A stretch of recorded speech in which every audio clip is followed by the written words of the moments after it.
안녕하세요. 여러분. 아니 근데 왜 그래? 두 번째 시간입니다. 네, 시험 끝나고 오랜만에 모였네요. 그죠? 잘 치셨어요 시험? 전 별로. 그런 거 묻는 건 아니에요. 그런 거 묻는 게 아니에요. 제가 눈치가 좀 없었나요? 다들 못 봤었을 거 아니에요. 죄송합니다. 네, 그래서 이번 주제는 뭐예요? 오늘은 본격적인 주제 들어가기 전에 체크리스트를 준비했다고 하네요. 오.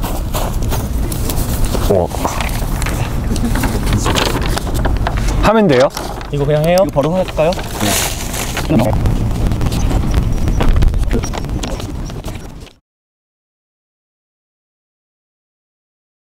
전 끝났어요. 저도요. 저도 끝났어요. 다들 몇 점 나왔어요? 저 36점이요. 저는 25점이요. 전 26점이요. 왜 오해요? 36점이 뭔데요? 36점이 뭐냐면 만성적인 미루기꾼 스타일이라고 하네요. 보통 사람들의 20%가 여기 해당된대요. 보통 사람이 20%요? 20%. 맞네. 네? 맞네. 많은 거예요? 하는 거예요, 왜? 괜찮은 거죠. 10명에 2명인데? 수능 쳤을 때 20% 정도면 한 3, 4등급 아니에요? 3, 4등급? 한 3등급? 아니, 네, 그럼 보편적인 거죠. 보편적인 거. 한 상위 4% 이런 거 아니에요? 설득하지 말아봐요. 맞죠? 저 설득되죠? 설득력 있잖아. 맞지? 근데 솔직히 이렇게 안 미루는 사람이 없을 수가 없으니까. 그렇죠. 다 미루지 않아요, 근데?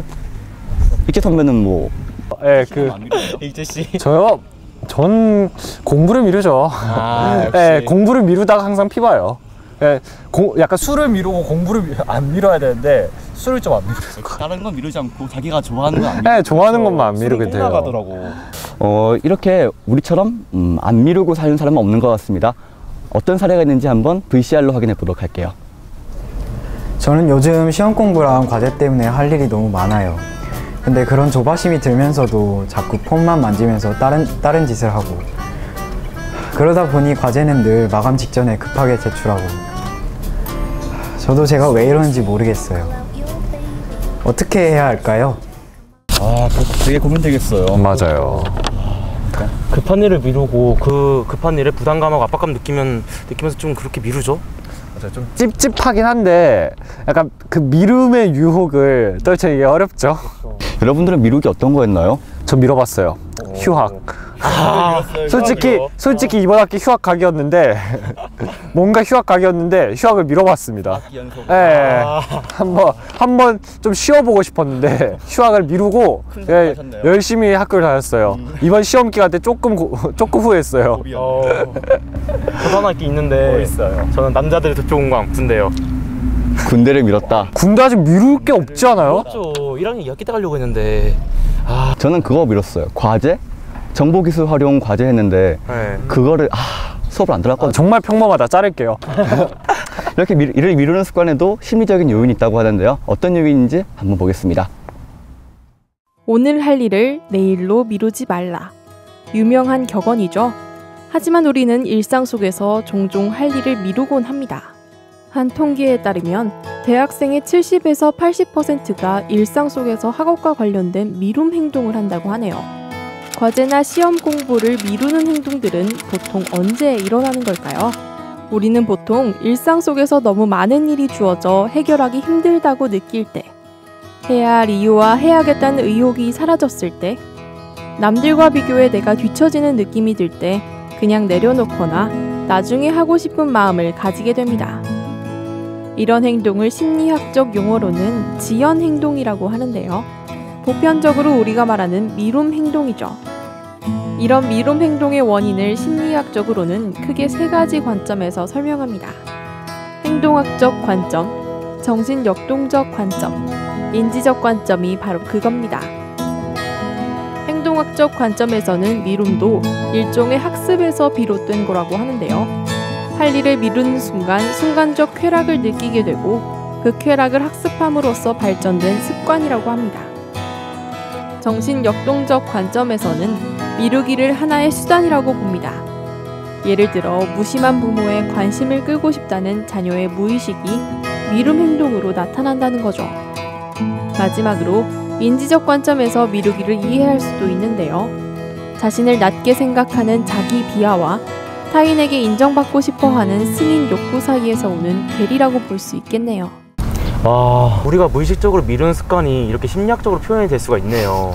와, 그랬어요? 네, 그랬어요. 와, 그랬구나. 와. 어떻게 생각하세요? 저는 근데 첫 번째 해석이 조금 더 맞는 것 같아요. 그냥 일종의 습관인 것 같아요. 저는 세 번째 거예요. 약간 승인 욕구?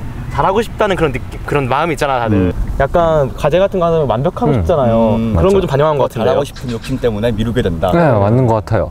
근데 그렇게 완벽주의를 추구하다가 보면은 그런 일을 포기하는 일도 많지 않나요? 뭐 그런 욕심을 조금만 포기하면 좀 더 일을 제때 잘 마무리할 수 있을 것 같아요, 사실. 네, 그래서 제가 미루기 방법에 대한 몇 가지 해결책을 제가 준비했는데요. VCR 함께 보시죠. 먼저 자기 자신을 격려해 주세요. 무기력한 기분에 빠져서 일을 미루는 습관은 어떤 것도 해결해 주지 않죠. 기분 좋아지는 노래를 들으면서 힘을 내보는 것도 좋을 것 같아요. 그렇게 기분이 나아졌다면 완벽의 강박관념을 조금은 내려두세요. 너무 잘해야겠다는 압박을 가지고 부담을 느끼는 것보단 일단 시작을 하고 차차 발전시키는 게 결과적으로도 좋답니다. 그 다음엔 해야 할 일을 작게 나누고 현실적인 목표를 설정해 보세요. 산을 오르는 큰 일도 한 걸음 한 걸음이 모여서 이루어지는 거니까요. 또 팁이 있다면 자신만의 데드라인을 정하는 것도 도움이 될 거예요. 마감 기한보다 앞서 자신이 정한 기준에 맞추려고 하다 보면 조금 늦더라도 공식적인 마감 기한은 맞출 수 있게 되니까요. 또 혼자서 하기 힘든 경우에는 주변의 도움을 적극적으로 이용하는 것도 좋은 방법입니다. 여러 사람들에게 계획을 얘기하면 더 지키기 위해 노력할 거고요. 어떤 일을 같이 한다면 상대적으로 자신을 감독하기가 더 수월하답니다. 이런 방법들이 준비됐다면 이제 바로 시작하세요. 그리고 시작하는 순간 무조건 5분은 견디겠다고 다짐하세요. 사람의 사고는 행동을 통제하지만 행동 또한 사고에 영향을 미치니까요. 시작이 어려운 분들에게 좋은 팁이 될 것 같네요. 마지막으로 이렇게 힘든 과정을 통해 일을 마친 자신에게 적절한 보상을 해주세요. 보고 오니까 좀 괜찮은 팁들이네요. 혹시 이런 것과 관련한 연구 같은 건 없어요? 요즘은 미루기를 게으름 그렇게 보는 것보다는 좀 긍정적인 면으로 보는 연구도 진행되고 있다고 해요. 근데 가만 생각해보면 미룬 게 꼭 나쁜 거라고 할 수는 없지 않나요? 나쁜 건 아니죠. 그렇죠, 나쁜 건 네, 아니죠. 나쁘다고 표현하긴 좀 그렇긴 한데 그래도 미루면서 스트레스 받는다면 그건 문제가 아닐까요? 확실히 미루는 걸 뭐 나쁘다고 단언할 수는 없겠지만 확실히 스트레스를 받는다면 미루는 과정에서 그 방금 알려준 팁들을 활용해서 좀 더 고치려고 노력하는 건 모두가 다 필요한 것 같아요. 이번 아니 근데 왜 그래 2화에서는 우리에게 친숙한 미루기 습관에 대해 알아보았습니다. 심리학적 원인과 해결 방안에 대해 알아보았는데요. 유익한 시간이었나요? 다음 시간에도 이렇게 친숙하지만 이유를 모르겠는 사건들에 대해 알아보도록 하겠습니다. 안녕히 계세요. 안녕!